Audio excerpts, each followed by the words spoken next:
IMPART. Ignite a spark. The next chapter. Becoming who God called you to be. Family friends. Every new chapter begins with a transition.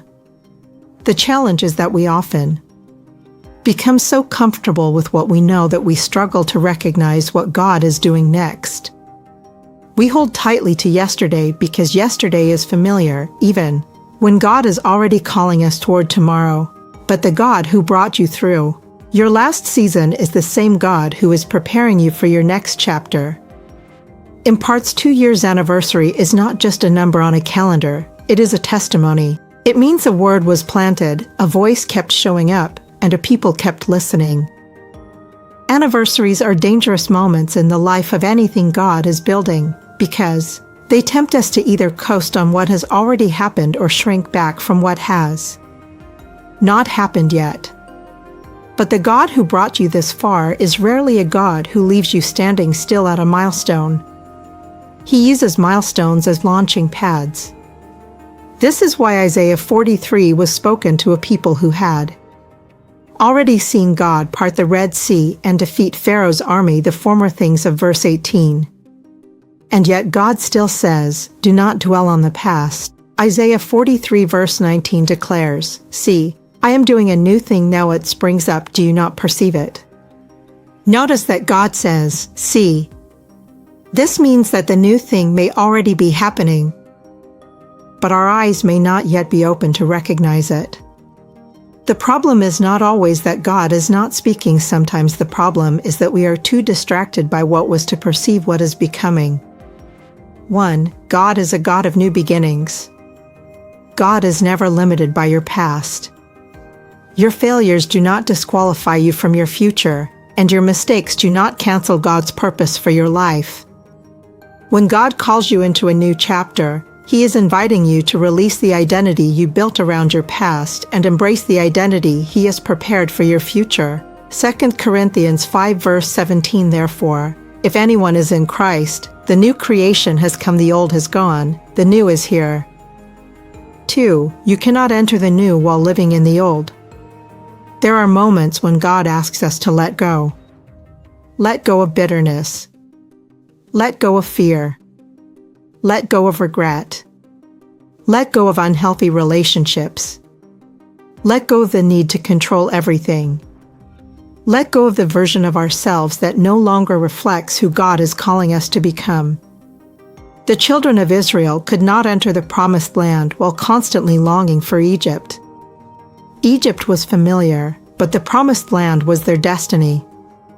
Sometimes what is familiar is not what is fruitful. Philippians 3 verses 13 to 14 Forgetting what is behind and straining toward what is ahead, I press on toward the goal. If God is calling you forward, don't allow your past to become an anchor that prevents you from moving into your future. The next chapter may feel uncertain, but uncertainty does not mean God is absent. Sometimes faith is simply trusting God's direction when you cannot yet see the destination. Proverbs 3 verses 5 to 6 Trust in the Lord with all your heart and lean not on your own understanding. 3. The courage to step into your next chapter. Knowing what God is calling you into is one thing, having the courage to step into it is another. Many people know they are called, but they are afraid to move. Fear tells us, what if you fail? Faith responds, what if God is with you? Fear focuses on everything that could go wrong, while faith focuses on the one who is leading you. But faith does not require complete visibility, it requires complete trust in God. 2 Timothy 1 verse 7 For God has not given us a spirit of fear, but of power and of love, and of a sound mind. Spiritual nuggets. You don't need to know everything to obey God. You don't need everyone's approval to follow God's calling. You don't need to see the whole picture to take the next step. God does not call the qualified, He qualifies those He calls. Joshua 1 verse 9 Be strong and courageous. Do not be afraid, do not be discouraged. For the Lord your God will be with you wherever you go. A short story Adi spent 2 quiet years sensing a restlessness she couldn't name beneath a job that once fit her fine. She almost prayed the feeling away, mistaking it for ingratitude. Then she lost her mother, and grief finally slowed her down enough to listen. What she heard wasn't rebuke, but invitation. I've been making a way, you were just too busy. Managing the old to notice. A year later, she had left the job and started the small ministry she now leads. Conclusion. Provision is already positioned for the new season. And streams in the wasteland. Before the assignment, God places provision. Psalm 23 verse 5 says He prepares a table. In the presence of my enemies, in the middle of the wilderness itself, not after it. The purpose of the new thing is never just you. Isaiah 43 verse 21 finishes the thought. The people I formed for myself that they may proclaim my praise. Every new chapter is ultimately for testimony.